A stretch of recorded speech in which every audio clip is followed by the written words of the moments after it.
The camera slowly pans across a dimly lit KFC restaurant in downtown Chicago. It's a Tuesday evening in November 2019. The fluorescent lights flicker slightly overhead, casting an almost ethereal glow over the red and white checkered floor. The smell of 11 herbs and spices fills the air, mingling with the distant sound of traffic outside on Michigan Avenue. At a corner table near the window sits a man in his mid-70s, wearing a simple navy blue jacket and jeans. His silver hair catches the light as he stares thoughtfully out at the bustling street. This is Peter Citra, the legendary voice behind Chicago's greatest hits. Though to the casual observer, he's just another customer enjoying a quiet dinner. Peter takes a small bite of his original recipe chicken breast, savoring the familiar taste that has somehow become a comfort to him over the years. The restaurant is nearly empty, except for a few teenagers sharing a bucket near the counter and an elderly woman sitting alone 2 tables away, picking at her mashed potatoes with trembling hands. Behind the counter, Maria Gonzalez, a woman in her late 40s with kind eyes and calloused hands, wipes down the same surface for the 3rd time in 5 minutes. Her KFC uniform is impeccably clean despite having worked a double shift. She moves with the practiced efficiency of someone who has spent years perfecting the art of invisible service. The bell above the entrance chimes, and in walks Tommy Harrison, a sharp-dressed businessman in an expensive suit. He's talking loudly on his phone, gesturing dramatically with his free hand. Tommy, into phone. No. I told you the presentation needs to be perfect. These investors don't mess around. One mistake and we're done. Tommy approaches the counter, still on his call, barely acknowledging Maria's presence. Maria, warmly. Good evening, sir. How can I help you tonight? Tommy holds up a finger, continuing his conversation while Maria waits patiently. Tommy, into phone. Listen, I need to grab some food and then I'll call you back. This deal is worth millions, so don't screw it up. He ends the call and looks at Maria with obvious impatience. Tommy, yeah, I need a 3-piece original recipe, extra crispy, and make it fast. I've got a flight to catch. Maria nods and begins preparing his order with careful attention to detail. Maria, would you like any sides with that, sir? Maybe some coleslaw or… Tommy, just the chicken. And hurry up, will you? Peter watches this interaction from his table, his expression growing more attentive. He's seen this scene play out countless times over the years. The rushed businessman, the patient service worker, the invisible barriers between different worlds. Maria packages Tommy's order in a red and white striped box, her movements deliberate and precise. As she hands it over, Tommy snatches it without a word of thanks. Maria, that'll be $12.49, sir. Tommy throws a $20 bill on the counter and starts to walk away. Tommy, keep the change. As Tommy reaches the door, he opens the box to check his order. His face immediately darkens. Tommy, hey! He storms back to the counter, slamming the box down. Tommy, what is this garbage? This chicken is tiny. I asked for a 3-piece and this is what you give me? Maria looks confused, glancing at the order. Maria, sir, that is a 3-piece original recipe. The pieces vary in size, but… Tommy, don't give me excuses. I'm paying good money for this. I want the biggest pieces you have. The biggest? The elderly woman at the nearby table looks up nervously. Peter sets down his own piece of chicken, his jaw tightening slightly. Maria, I understand your concern, sir. Let me see if I can find some larger pieces for you. She opens the warming tray and carefully examines each piece, selecting the 3 largest ones she can find. Tommy watches impatiently, tapping his expensive watch. Maria, here you are, sir. 3 large pieces of original recipe. Tommy examines the new selection critically. Tommy, this is still not what I expected. For what you're charging, this chicken should be premium. I eat at 5-star restaurants, you know. This is substandard. Peter stands up slowly, his napkin falling to the floor. Something in Tommy's tone has struck a nerve. Peter, quietly, approaching the counter. Excuse me. Both Tommy and Maria turn to look at this silver-haired stranger who has suddenly inserted himself into their conversation. Tommy, this doesn't concern you, old man. Peter, calmly. Actually, it does. You see, I've been sitting over there for the past 20 minutes, watching this young lady work. She's been nothing but professional and courteous, and you've been nothing but rude." Tommy's face reddens. "Tommy, who do you think you are? I'm a customer here, and I have every right to expect quality service." Peter, "You're absolutely right about being a customer, but being a customer doesn't give you the right to be cruel." Maria watches this exchange with wide eyes, unsure whether to intervene. "Tommy, cruel? I'm just asking for what I paid for. If that's too much to ask, maybe she shouldn't be working in customer service." Peter takes a deep breath, his voice remaining steady but gaining strength. "Peter, let me ask you something. Do you see that piece of chicken in your box, the biggest one?" Tommy glances down. "Tommy, what about it?" "Peter, I'll give you $10,000 for that piece of chicken." The restaurant goes completely silent. Maria's mouth falls open. The teenagers near the counter stop talking. Even the soft rock music playing overhead seems to fade. Tommy, laughing. "Very funny, old man. $10,000 for a piece of chicken, right?" "Peter, I'm completely serious." Peter reaches into his jacket and pulls out his wallet, then his phone. "Peter, I can transfer the money right now. $10,000, cash." Tommy's laughter dies as he realizes this man isn't joking. "Tommy, you're insane. Nobody pays $10,000 for a piece of KFC chicken." "Peter, you're right. Under normal circumstances, nobody would. But these aren't normal circumstances." Peter looks directly at Maria. "Peter, you see, I've been coming to this location for 3 years. Every Tuesday evening, same time, same table. And every Tuesday evening, I've watched Maria work. She remembers how I like my order. Extra napkins, no ice in my drink, and she always asks about my week. She treats everyone with the same kindness, whether they're wearing a suit or work clothes." Maria's eyes begin to well up with tears. "Peter, Maria, how long have you been working here?" Maria, softly. 12 years, sir." "Peter, 12 years. And in all that time, have you ever received the recognition you deserve?" Maria shakes her head, unable to speak. "Peter, I didn't think so. You see, Tommy? Can I call you Tommy? You're looking at this all wrong. You think you're buying chicken, but what you're really buying is someone's dignity, someone's pride in their work, someone's livelihood." Tommy shifts uncomfortably. "Peter, that piece of represents chicken. 12 years of getting up early, working double shifts, dealing with difficult customers, and still managing to smile. It represents a single mother. Yes, I know you have 2 kids, Maria, who works 2 jobs to make ends meet." Peter's voice grows more passionate. "Peter, it represents countless acts of small kindness that go unnoticed. The extra sauce packet slipped into a bag for a homeless man. The patient explanation of menu items to an elderly customer who's hard of hearing. The genuine smile given to a child who's excited about their Happy Meal toy." The teenagers have moved closer, captivated by this unexpected drama. "Peter, so yes, Tommy, I'll pay $10,000 for that piece of chicken. Because it's not about the chicken. It's about what that chicken represents. It's about treating people with dignity.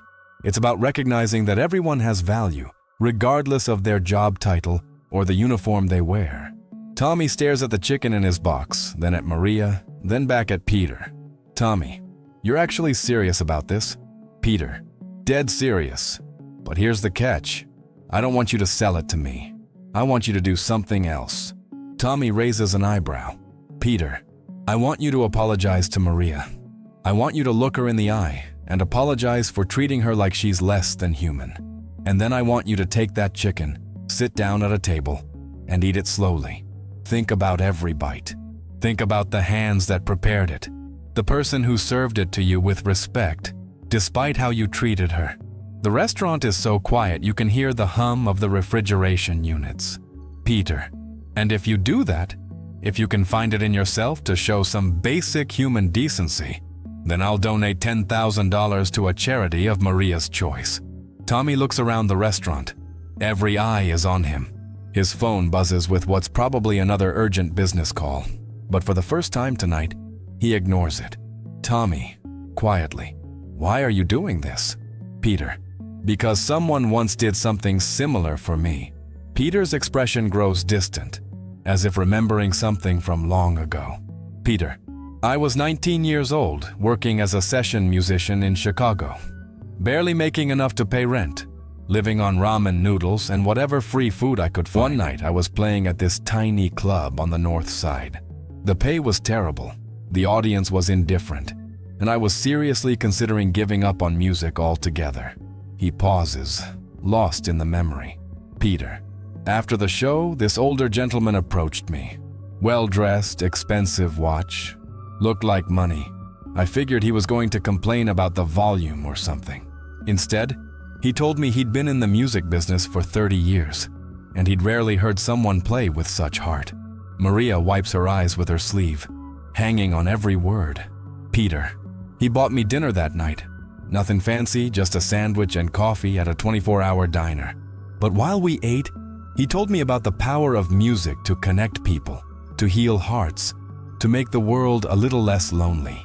He said that talent without character is empty, but character without opportunity is tragic. Peter looks directly at Tommy. Peter. That man changed my life. Not because of what he gave me, but because of how he saw me. He saw potential where I saw failure. He saw dignity where I saw desperation.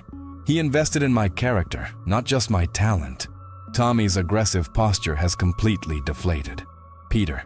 So that's why I'm here, making this ridiculous offer over a piece of chicken. Because I learned that how we treat people in service positions, people who can't fight back, people who depend on our goodwill, that's the true measure of who we are. Tommy looks at Maria. Really looks at her for the first time. Tommy. Maria. Maria. Yes, sir. Tommy. I'm sorry. I was wrong to speak to you that way. You were doing your job and doing it well, and I was being an ass. Maria nods, tears flowing more freely now. Maria. Thank you, sir. Apology accepted. Tommy picks up the box with his chicken and walks slowly to a table. He sits down, opens the box, and takes a small bite of the largest piece. His phone buzzes again, but he turns it face down on the table. Peter watches him for a moment, then turns back to Maria. Peter. Now, about that donation. What charity would you like me to support?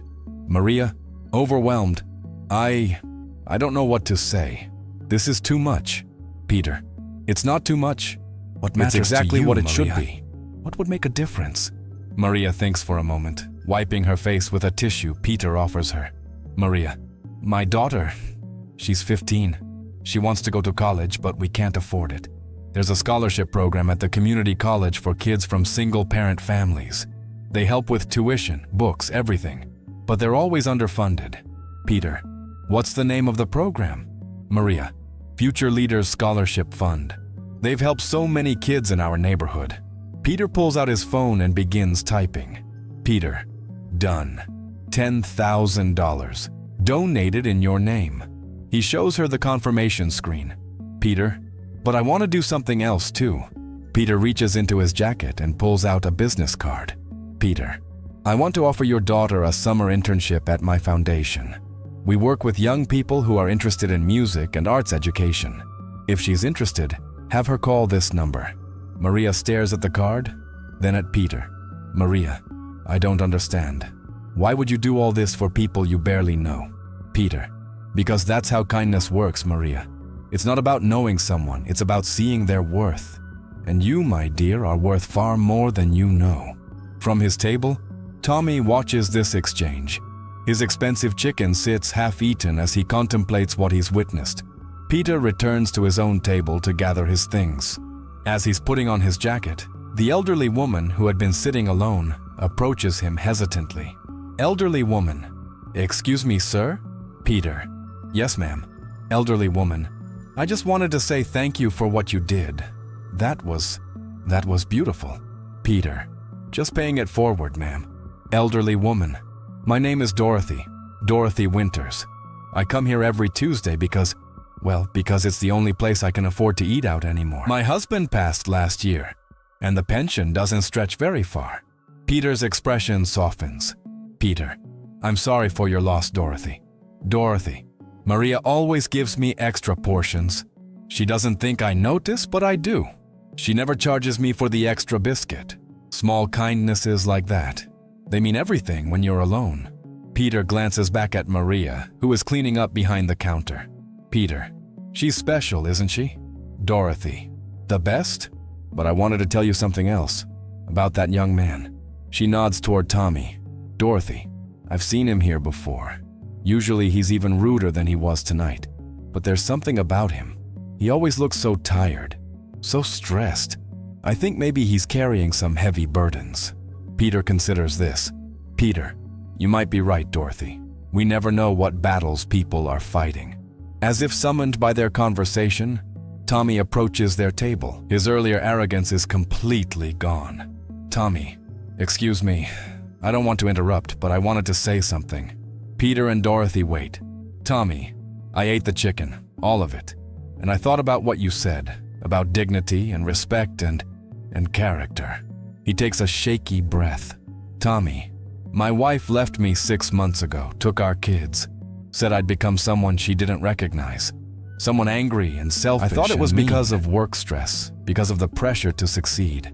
But sitting here, eating that chicken, I realized she was right. I had become someone I wouldn't want to be around either. His voice cracks slightly. Tommy, I've been taking my pain out on people who can't fight back. People like Maria. People who are just trying to do their jobs and live their lives. And I've been telling myself it's justified because I'm successful, because I work hard, because life has been unfair to me. He looks directly at Peter. Tommy, but watching you tonight, seeing how you treated Maria with such kindness and respect, it made me remember who I used to be. Before the bitterness, before the anger. Peter extends his hand. Peter, it's never too late to become that person again, son. Tommy shakes his hand gratefully. Tommy, I want to contribute too. To the scholarship fund. Match your donation. Peter, that's very generous. Tommy, it's not generous, it's necessary. For me to start making amends. He turns to Dorothy. Tommy, ma'am, I couldn't help but overhear about your situation. I run a small company. We're always looking for part-time consultants, administrative work, mostly from home. If you're interested, it might help supplement your income. Dorothy's eyes widen. Dorothy, oh my, I wouldn't know where to start. I haven't worked in years. Tommy, experience matters more than anything else. And kindness like yours, that's something you can't teach. Maria appears beside their table with a fresh pot of coffee. Maria, would anyone like some coffee? On the house. They all accept gratefully. As Maria pours, Peter notices her hands are still shaking slightly from the emotional evening. Peter, Maria, can I ask you something personal? Maria, of course. Peter, what do you dream about when you're not here, when you're not working? What do you hope for? Maria sets down the coffee pot and thinks. Maria, I dream about my daughter having opportunities I never had. I dream about maybe taking some classes myself someday. I always wanted to study business, maybe run my own small restaurant. Nothing fancy, just a place where people feel welcome. Peter, what's stopping you? Maria, time, money, fear, I suppose. I'm good at serving food, but I don't know anything about running a business. Tommy, leaning forward. What if I told you those are all solvable problems? Maria, what do you mean? Tommy, I mean, what if you had access to small business training? What if you had a mentor who could guide you through the process? What if you had startup capital? Maria looks skeptical. Maria, that sounds too good to be true. Peter, sometimes the best things in life are the ones that seem too good to be true. He pulls out a pen and starts writing on a napkin. Peter, this is the number for my friend Rebecca. She runs a program that helps working parents start small businesses. Tell her I sent you. He hands her the napkin. Peter, and Tommy here can help you with the business side of things. Can't you, Tommy? Tommy, absolutely. Pro bono. Consider it part of my penance for being such a jerk. Dorothy claps her hands together softly. Dorothy, this is like watching a miracle unfold. Peter, not a miracle, Dorothy.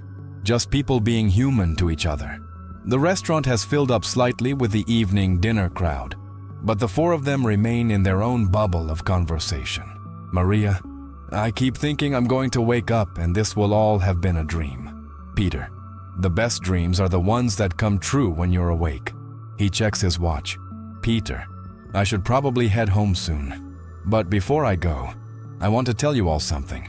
Tonight has been one of the most meaningful evenings I've had in a long time. Tommy, for me too. And I don't just mean the lesson in decency, though that was overdue. I mean the reminder that there are still good people in the world. People worth being better for. He looks at his phone, which has been buzzing periodically. Tommy, actually, you know what? My flight can wait. My investors can wait. This is more important. He turns off his phone completely. Dorothy, in my 82 years, I've learned that the moments that matter most are usually the ones we don't plan for. Tonight is one of those moments. Peter, you're a wise woman, Dorothy. Dorothy, wise enough to know that kindness is the only currency that never loses its value. Maria refills their coffee cups again. Maria, can I tell you all something? Something I've never told anyone? They nod encouragingly. Maria, sometimes when it's been a really hard day, when customers have been difficult or my feet hurt or I'm worried about money, I think about quitting. I think about how much easier it would be to just give up. She pauses, collecting her thoughts. Maria, but then something happens. A customer says thank you and really means it. Or someone tips me an extra $1 when I know they don't have much themselves. Or an elderly person tells me about their grandchildren while I'm taking their order. And I remember why I do this job. Peter, why do you do it? Maria, because I get to be part of people's lives, even if it's just for a few minutes. I get to serve them food when they're hungry. Be kind to them when maybe they've had a rough day. I get to make sure they feel welcome somewhere. That matters. That has value. Tommy wipes his eyes with his napkin. Tommy, Jesus, when did I forget that? When did I stop seeing the value in what people do for me every day? Peter, the same time we all do, son. When we get so focused on where we're going that we forget to appreciate where we are. The teenagers who had been eavesdropping earlier approached the table hesitantly. Teenager number 1. Excuse me, sir? Peter looks up. Peter. Yes? Teenager number 1. We heard what happened earlier. With the chicken and the donation and everything. That was really cool. Teenager number 2. Yeah, like really cool. We wanted to ask, are you famous or something? Peter chuckles.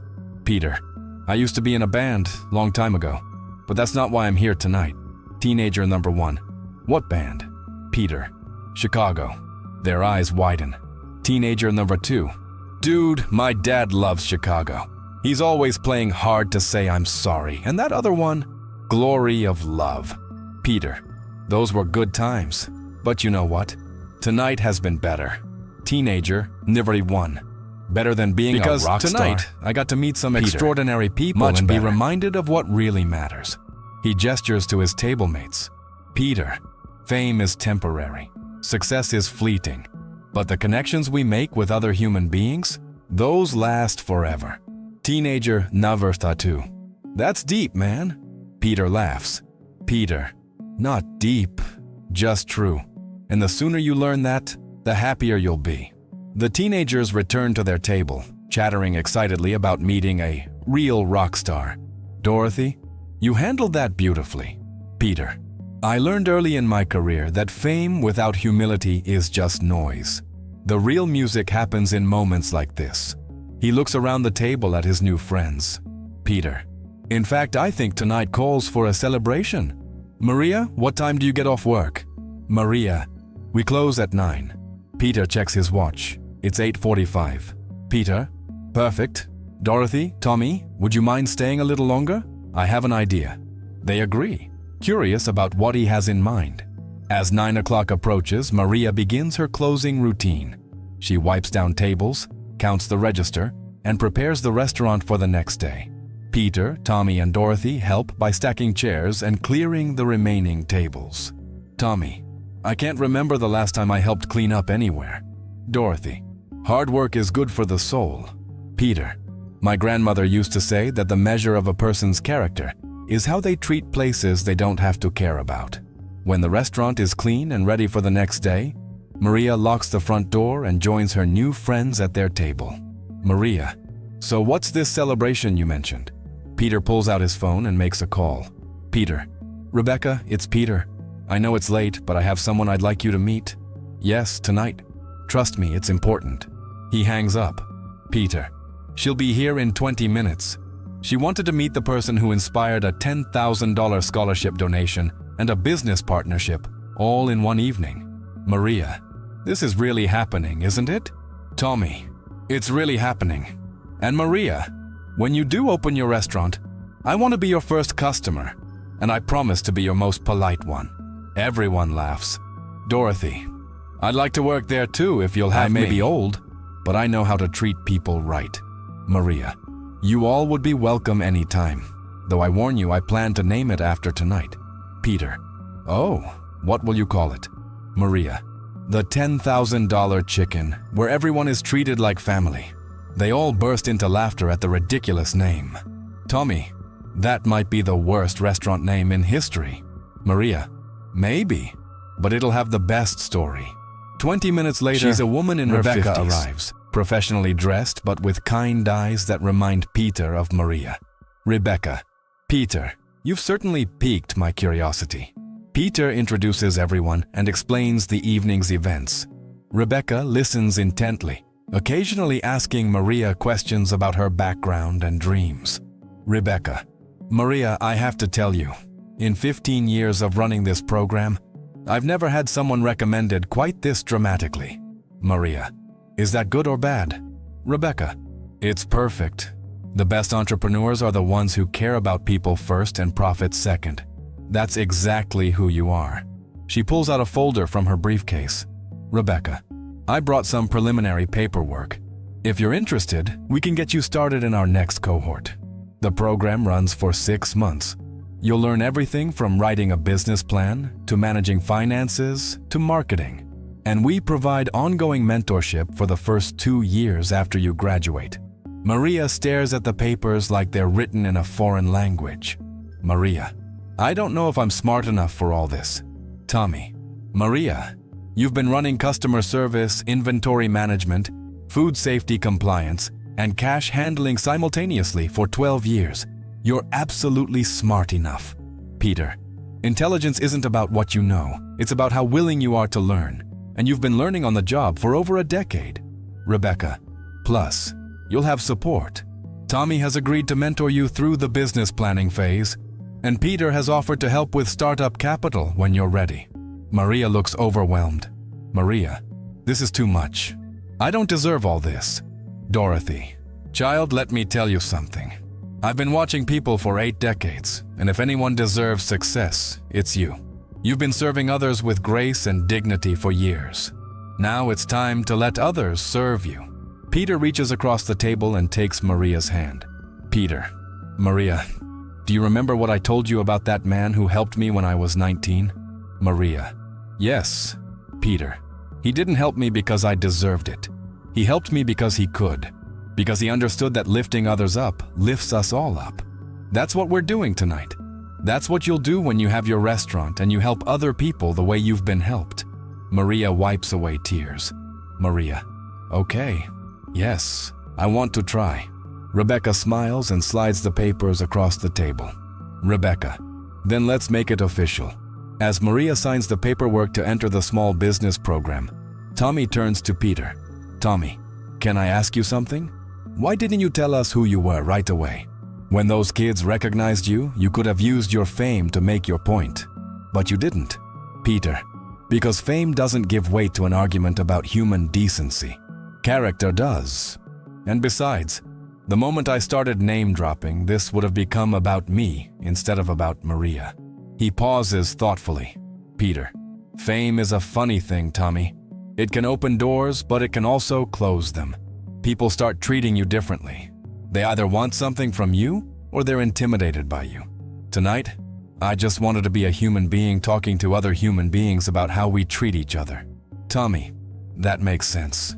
I think I've been hiding behind my success too, using it as an excuse to be impatient or demanding, as if being successful gives you permission to be unkind. Dorothy, success should make you more generous, not less patient. Rebecca, that's beautifully put, Dorothy. As the paperwork is completed, Rebecca gathers her things. Rebecca. Maria, expect a call from me tomorrow. We'll set up your orientation session. And Tommy, thank you for agreeing to mentor. This kind of community support is what makes these programs successful. Tommy, thank you for letting me be part of it. I need to do more of this for my own soul as much as for anyone else. After Rebecca leaves, the four friends sit in comfortable silence for a moment.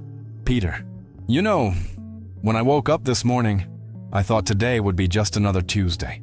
Same routine, same table, same chicken. Maria. And now, Peter, now I'm reminded that there's no such thing as just another day. Every day is a chance to make a difference in someone's life. Every interaction is an opportunity to choose kindness over convenience, connection over indifference.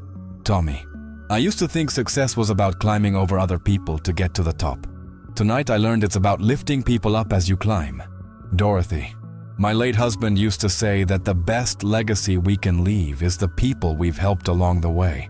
Maria, I want to make sure I remember this feeling, this sense of possibility, this belief that things can get better. Peter pulls out his phone. Peter, let's make sure you do. He opens his camera app. Peter, a picture for posterity. The night four strangers became family over a piece of chicken. They huddled together around the table, with the empty KFC boxes and coffee cups as their backdrop. Peter holds the phone at arm's length and captures the moment. Peter, perfect. I'll send this to everyone. As they prepare to leave, Tommy turns to Maria. Tommy, Maria, I want to apologize again. Not just for tonight, but for all the times I've been impatient with service workers. All the times I've forgotten that there's a real person with real dreams and real struggles behind the uniform. Maria, we all have bad days, Tommy. The important thing is how we choose to do better. Tommy, you're very wise for someone so young. Maria, working in customer service teaches you a lot about people, both the worst and the best in them. Dorothy stands up slowly, using her cane for support. Dorothy, well, this old lady needs to get home. But before I go, I want you all to know that this has been the most meaningful evening I've had since my husband passed. You've given me hope that kindness isn't dead in this world. She hugs each of them in turn. Dorothy, and Tommy, I'll call you about that part-time work. Thank you for seeing value in an old woman. Tommy, the value was always there, Dorothy. I just needed to learn how to see it. As Dorothy leaves, Peter, Tommy, and Maria walk out together. Peter, Maria, how are you getting home? Maria, bus, same as always. Tommy, not tonight? I've got my car here. Let me drive you. Maria, you don't have to. Tommy, I want to. It's the least I can do. Peter shakes hands with both of them. Peter, this won't be goodbye, you know. I expect to be invited to the grand opening of the $10,000 chicken. Maria, laughing, we're really going with that name? Peter, why not?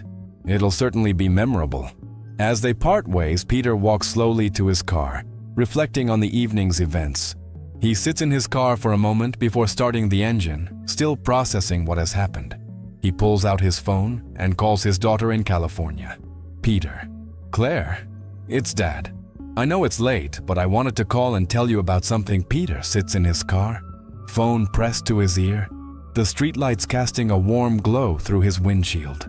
Peter, Claire, it's Dad. I know it's late, but I wanted to call and tell you about something that happened tonight. Claire, sleepy voice. Dad? Is everything okay? It's almost midnight there. Peter, everything's more than okay, sweetheart.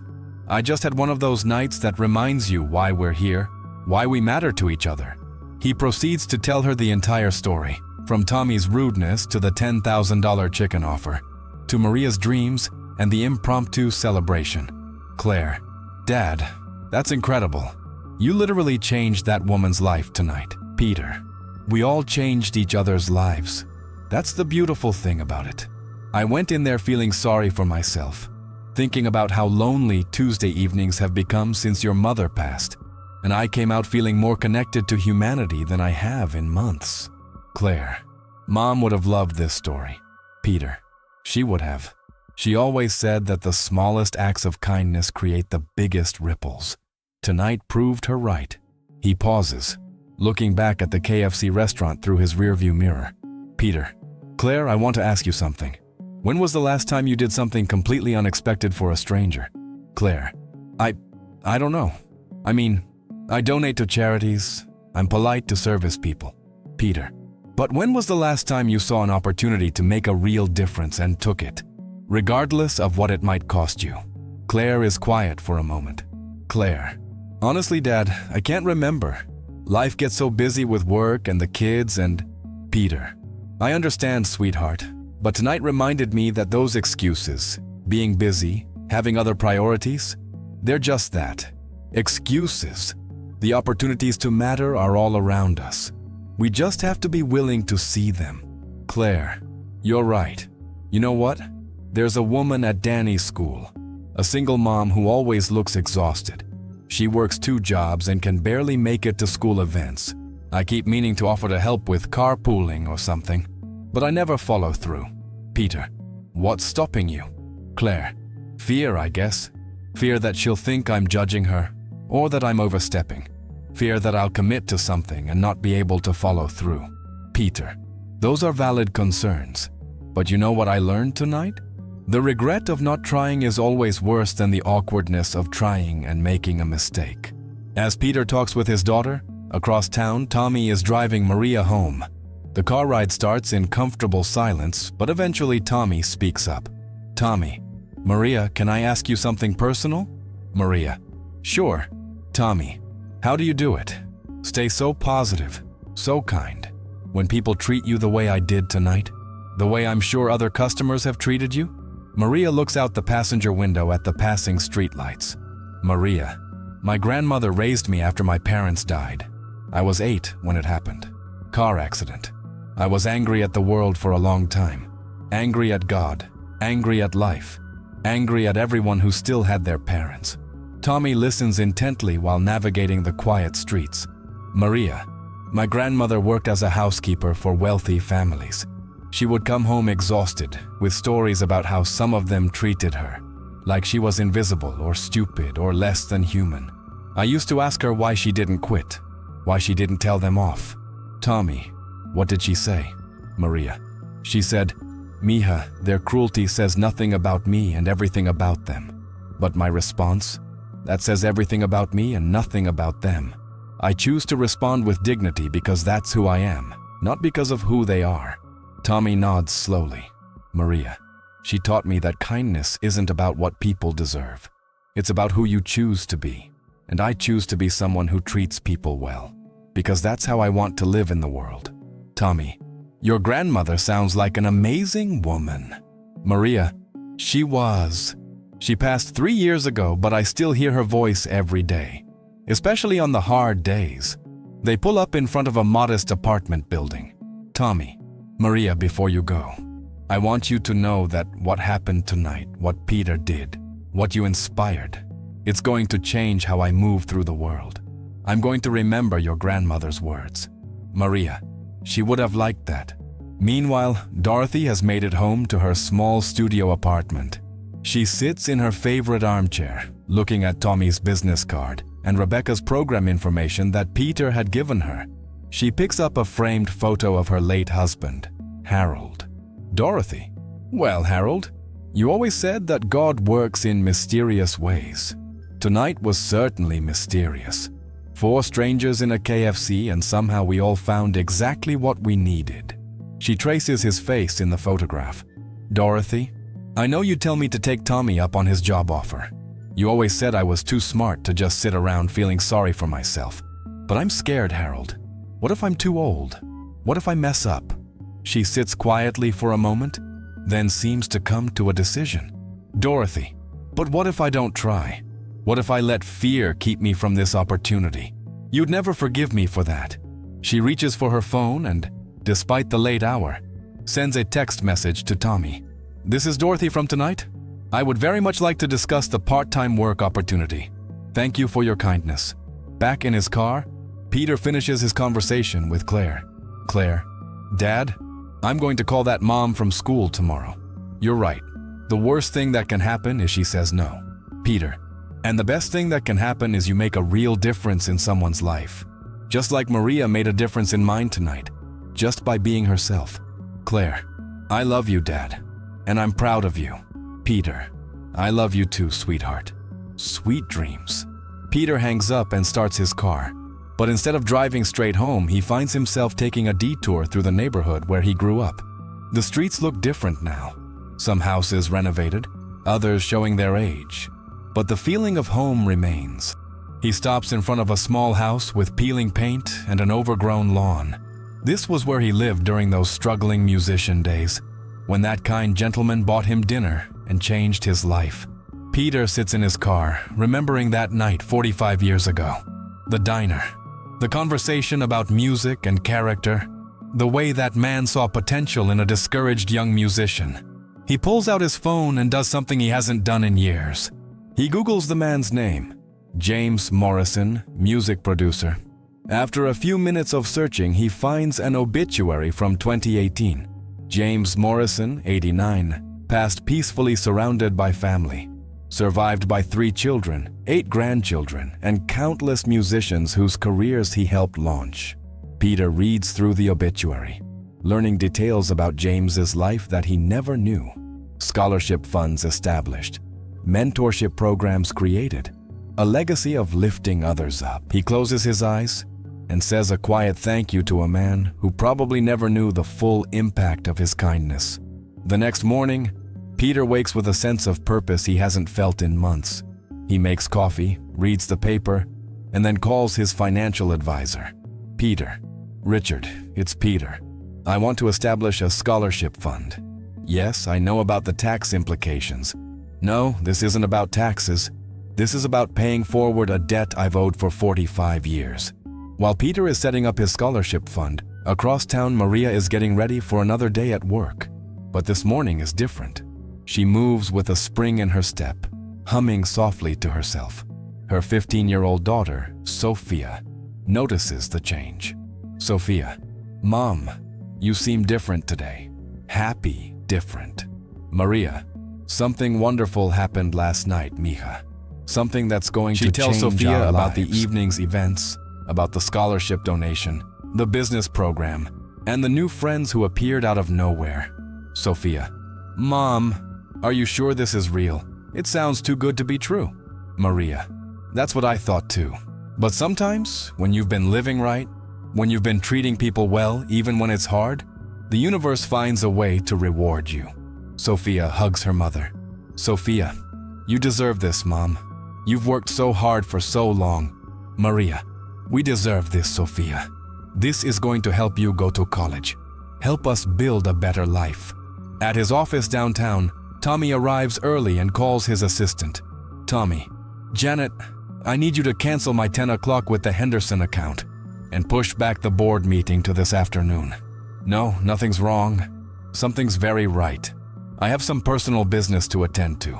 He spends the morning researching small business mentorship programs, reading about immigrant entrepreneurs, and learning about the challenges facing single mothers in the workforce. By 11 a.m., he's drafted a comprehensive mentorship plan for Maria, complete with weekly check-ins, resource guides, and connections to his professional network. But more than that, he's drafted a new mission statement for his company. Success measured not just in profits, but in people lifted up along the way. At the KFC restaurant, Maria arrives for her afternoon shift with a new energy. Her co-workers notice immediately. Co-worker Janet, Maria, you're glowing today. What's going on? Maria shares her story, and word spreads quickly through the restaurant. By the time the lunch rush hits, the entire staff knows about the $10,000 chicken and Maria's new opportunity. Manager David. Maria, I've been managing restaurants for 15 years, and I've never heard anything like this. You know we're going to miss you when you open your own place. Maria, that's still a long way off, David. I have a lot to learn first. David, maybe. But when you're ready, I want to be your first employee. You've taught me more about customer service just by example than any training manual ever could. Around 3 p.m., Dorothy arrives at the restaurant. She's dressed nicely, not fancy, but with the kind of care that shows she's treating this as a special occasion. Maria, Dorothy, what brings you here so early today?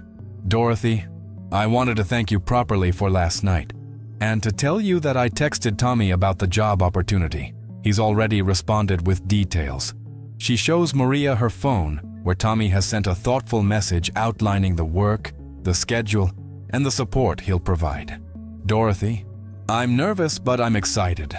I haven't felt useful in so long. Maria, you've always been useful, Dorothy. Now you'll just be useful in a new way. At 4:30, Rebecca calls Maria during her break. Rebecca, Maria, I've been thinking about our conversation last night. I want to fast-track your application. Normally there's a waiting list, but your situation is exactly why we created this program. Maria, what does that mean? Rebecca, it means you can start next Monday if you're ready. Evening classes, so you won't have to change your work schedule right away. Maria feels overwhelmed again. Maria, Rebecca, I keep feeling like I'm in a dream. This is all happening so fast. Rebecca, the best opportunities usually do happen fast, Maria, but that doesn't make them less real. You've been preparing for this your whole life. You just didn't know it.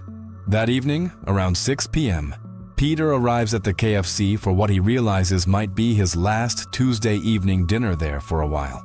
He has plans to travel, to visit Claire in California, to spend time at the scholarship foundation he's establishing. But tonight, he wants to celebrate with his new friends. Maria sees him enter and breaks into a huge smile. Maria, Peter, you came back. Peter, I told you I would.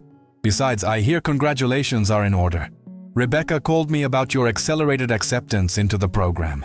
Maria, I can't believe it's real. Peter, believe it. You've earned it.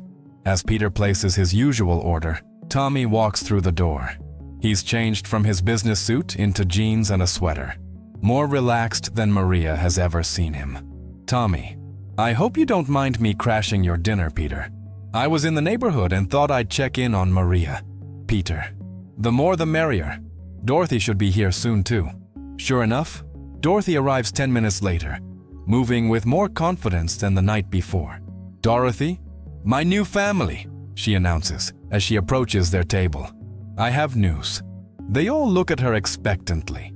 Dorothy, I start work on Monday. Tommy's company is going to train me on their computer systems this weekend. I'm going to be managing customer communications for their smaller accounts. Tommy, and I have news too. I talked to my wife today. The table goes quiet. Tommy, I told her about last night, about all of you, about the man I want to be versus the man I've been. She agreed to have coffee with me this weekend. No promises, but it's a start. Maria, that's wonderful, Tommy. Tommy, it is. And I owe it to sitting at this table, eating a piece of chicken, and really thinking about who I am and who I want to be. Peter raises his coffee cup. Peter, to second chances and new beginnings. They all raise their cups in a toast. Dorothy, and to $10,000 chickens that change lives. And drink. And for a moment, the modest KFC feels like the most elegant restaurant in the world. As they eat, Maria shares more details about her business program. Maria, the first module is about identifying your target market and unique value proposition. I've been thinking about what would make my restaurant special. Tommy, besides the name? Everyone laughs. Maria, besides the name, I want it to be a place where people feel seen, where the service comes from the heart, not just from training, where kindness is as much a part of the recipe as the food. Peter, that sounds like exactly the kind of place the world needs more of. Dorothy, and I want to volunteer there sometimes, when you're established. I may be starting a new job, but I'll always have time to help family. The word family hangs in the air, and they all realize that's what they've become in just 24 hours. Tommy, you know, I've been thinking about that word Peter used last night. Character. I looked it up when I got home. The origin comes from the Greek word for engraving or marking. Character is what gets engraved on your soul by how you choose to act. Peter, I like that definition.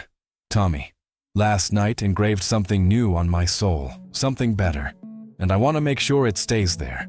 He pulls out his phone and shows them a photo. The picture Peter took of all of them the night before. Tommy, I had this printed and framed. It's going on my desk at work. A reminder of who I want to be. Maria wipes her eyes. Maria, you're all going to make me cry happy tears. Dorothy, happy tears are the best kind, dear. As the evening continues, they talk about their plans, their dreams, and their gratitude for the unexpected connections that have formed. Peter, I've been thinking about something, about how we met, about what brought us all together in this moment. Tommy, you mean besides my bad attitude and your generous heart? Peter, beyond that, I think we were all exactly where we needed to be, exactly when we needed to be there. Maria needed support and opportunity. Dorothy needed to feel valued again. Tommy needed to remember his humanity.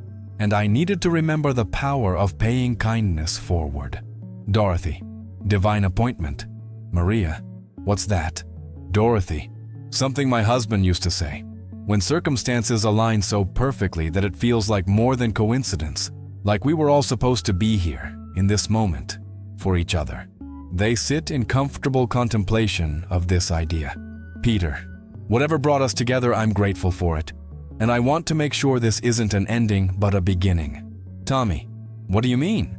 Peter, I mean, let's make this a tradition. Same table, same time, once a month.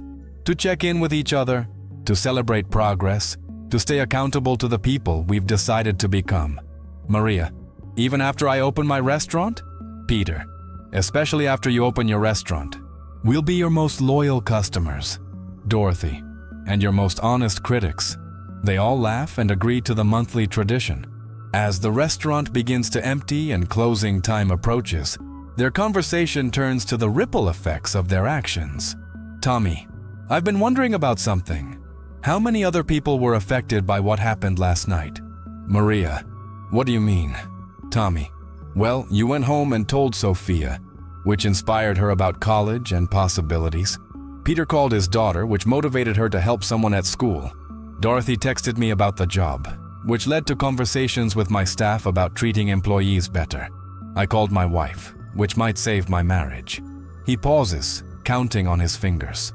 Tommy, and that's just the immediate circle. What about Sophia's friends who hear her story? Claire's family who sees her helping others? My employees who change how they treat their teams? Dorothy's new colleagues who see her work ethic and kindness? Peter, the ripple effect. One act of kindness creates waves that spread far beyond what we can see. Dorothy, like throwing a stone in a still pond. Maria, my grandmother used to say that kindness is the only thing that multiplies when you divide it.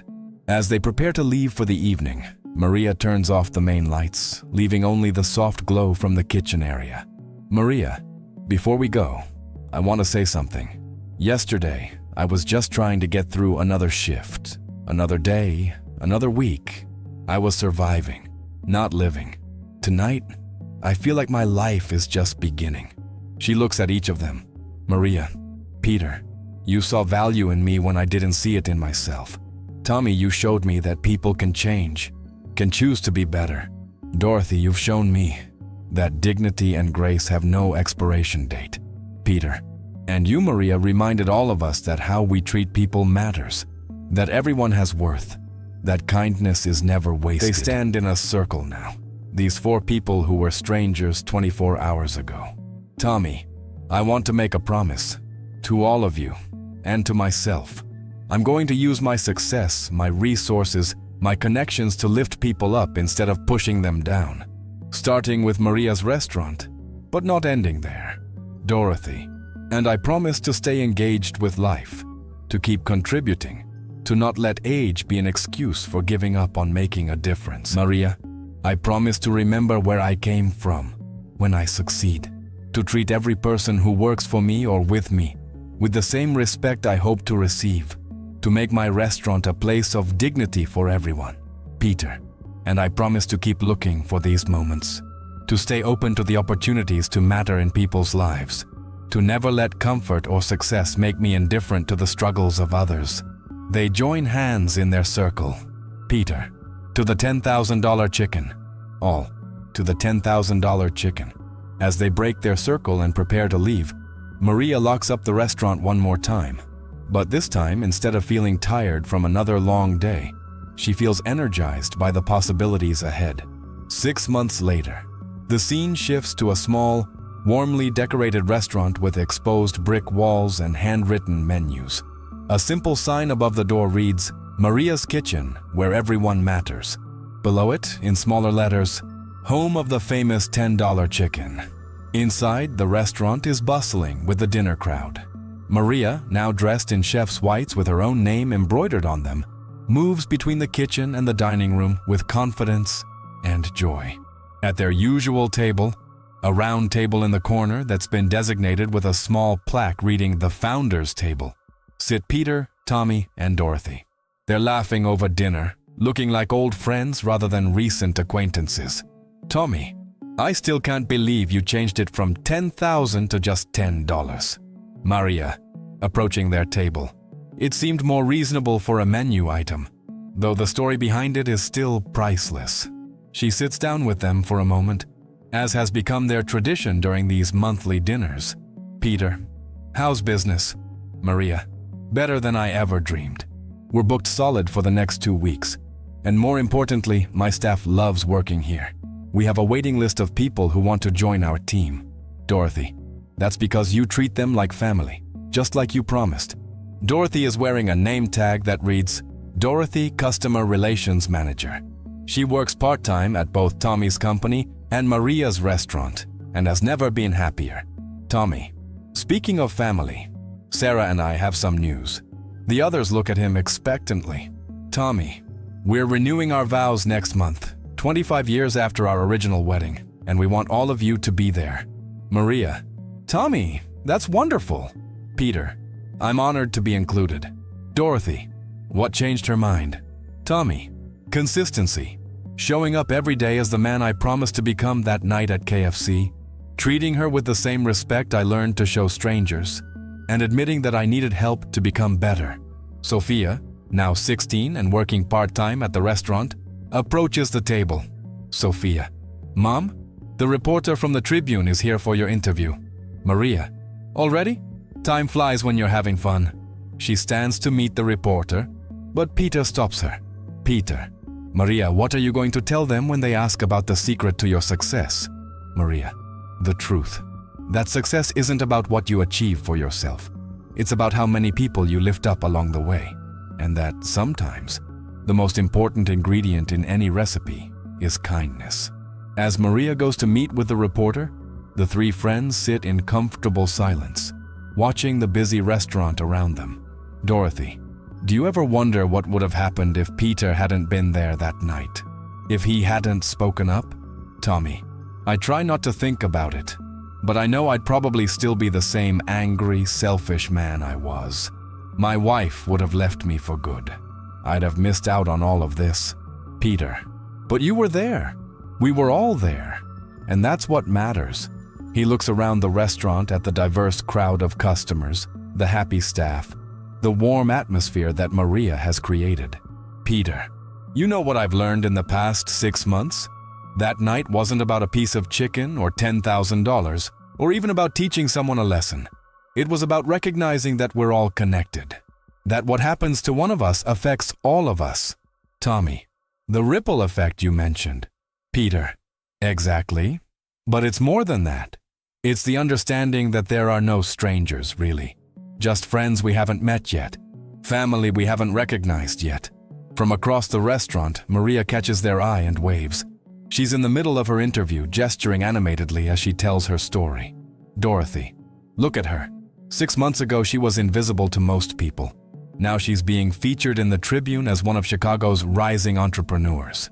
Tommy, "She was never invisible. We just weren't looking hard enough." The reporter finishes the interview and approaches their table. Reporter, "Excuse me, are you the 3 friends Maria mentioned? The ones from the KFC story?" They nod. Reporter, "Would you mind if I asked you a few questions? I'd love to get your perspective on what happened that night." Peter, "What would you like to know?" Reporter, "Maria says that night changed all of your lives. Is that true?" Tommy, "It saved my marriage. It made me a better man. It reminded me that success without compassion is just sophisticated selfishness." Dorothy, "It gave me purpose again. It showed me that age doesn't have to mean invisibility. that I still have something valuable to contribute. Peter. It reminded me why I've been blessed not to hoard it or flaunt it, but to use it to make other people's dreams possible. Reporter. And the $10,000? Was that really about the chicken? The three friends exchange glances and laugh. Peter. The chicken was never about the chicken. It was about dignity. It was about seeing people as they really are, not just as their job titles or their circumstances. Tommy. It was about the fact that how we treat the people who serve us says everything about who we are. Dorothy. It was about love, really. Not romantic love, but human love. The kind that recognizes that we're all in this together. The reporter scribbles notes furiously. Reporter. One last question. Do you think what happened that night was just a coincidence? 4 strangers meeting at exactly the right moment? They consider this seriously. Maria. Returning to the table. Can I answer that? The reporter nods. Maria. I don't think it was coincidence. I think kindness calls to kindness. I think when you live your life with an open heart, you attract other open hearts. Peter had been coming to that restaurant for 3 years, being kind to everyone who served him.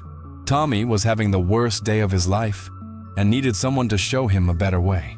Dorothy was lonely and needed community, and I was ready for a change but didn't know how to make it happen. She sits back down. Maria. We were all exactly where we needed to be, ready for exactly what we needed to receive, and more importantly, ready to give exactly what the others needed. Reporter.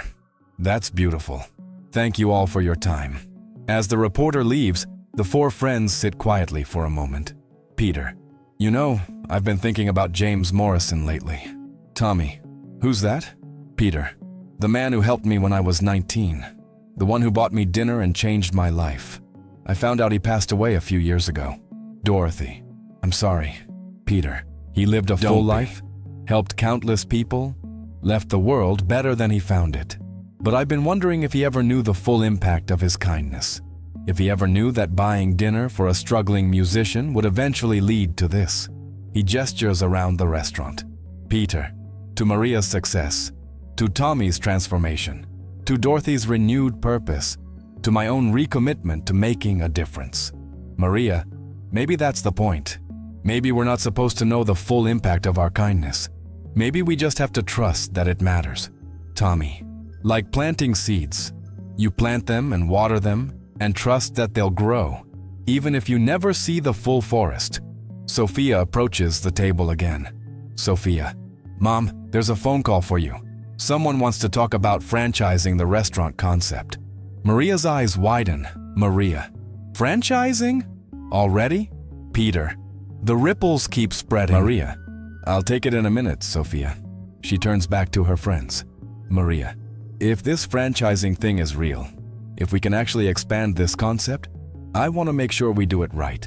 I want every location to be a place where people are treated with dignity, where employees are valued, where the story of the $10,000 chicken reminds everyone that kindness has value. Dorothy, that sounds like a lot of responsibility. Maria, the best kind of responsibility. The kind that makes the world a little better. As Maria goes to take her call, Peter, Tommy, and Dorothy reflect on how much has changed. Tommy, do you think she knows how proud we are of her? Peter, I think she's learning that success is even sweeter when it's shared with people who genuinely care about your happiness. Dorothy, she's learned that lesson well. Did you see how she insisted on hiring only from the community? How she's created a profit-sharing program for all her employees?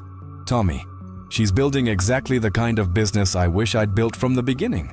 People first, profit second. Peter, it's never too late to change how you do business, Tommy. Tommy, you're right. In fact, I've been working on some changes of my own. Remember that small business mentorship program Maria went through? Peter, of course. Tommy, I'm funding an expansion of it. We're going to be able to help 50 new entrepreneurs next year instead of 10. Dorothy, Tommy, that's wonderful.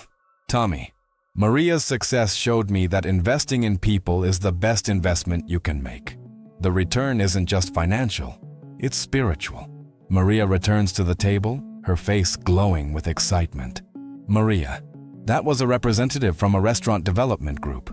They want to help me open 5 new locations in the next 2 years. Peter. That's incredible, Maria. How do you feel about it? Maria. Terrified and thrilled. It's everything I dreamed of and more than I thought possible. But also, Tommy. Also what? Maria. Also a huge responsibility. If I say yes to this, I'm not just building a business anymore. I'm creating jobs for hundreds of people. I'm responsible for their livelihoods, their families. Dorothy. That sounds like exactly the kind of challenge you're ready for. Peter. What does your heart tell you? Maria. My heart tells me to say yes, but to do it right. To make sure every new location has the same values as this one. To make sure we never lose sight of why we started this. To treat people with dignity and create a place where kindness is as important as profit. Tommy. If anyone can do that, it's you, Maria. You've proven that treating people well isn't just morally right. It's good business. As the evening winds down and the restaurant begins to empty, the 4 friends prepare to leave. This has become their ritual, closing out each monthly dinner with a walk around the neighborhood, sharing updates on their lives and dreams. Outside the restaurant, they pause under the warm glow of the street lamps. Peter. Before we part ways tonight, I want to share something. Next month marks 1 year since that night at KFC. Dorothy. Has it really been almost a year? Peter. It has, and I've been thinking about how we should commemorate it. Maria. What did you have in mind? Peter. A celebration. Not just for us, but for everyone whose life has been touched by what started that night. Your employees, your customers, the scholarship recipients from Tommy's expanded program, the clients Dorothy has helped at the company. Tommy. A 1-year anniversary party for the $10,000 chicken. They all laugh at the absurdity and beauty of it. Maria. I love that idea. We could have it here at the restaurant, tell the story, maybe raise money for more scholarships. Dorothy. And invite that KFC staff. They were part of the story too. Peter. Perfect. A celebration of kindness. A reminder that small acts can have enormous consequences. As they walk slowly down the street, their conversation turns to the future. Tommy. What do you think we'll all be doing this time next year? Maria. Hopefully running 5 successful restaurants that prove you can do well by doing good. Dorothy. I think I'll be managing customer relations for Tommy's expanded mentorship program, and maybe writing a book about finding purpose later in life. Everyone turns to look at her in surprise. Dorothy. What? An 83-year-old woman can't have literary ambitions? They laugh and encourage her enthusiastically. Peter. I think I'll be traveling more, visiting other cities, other communities, looking for more opportunities to make a difference. The scholarship fund is running itself now, but I want to be more hands-on in finding people to help. Tommy. And I think I'll be working with Maria on her expansion. Not just as an investor, but as a partner. I want to help her build something that changes how restaurants think about employees and customers. They reach the corner, where they typically part ways.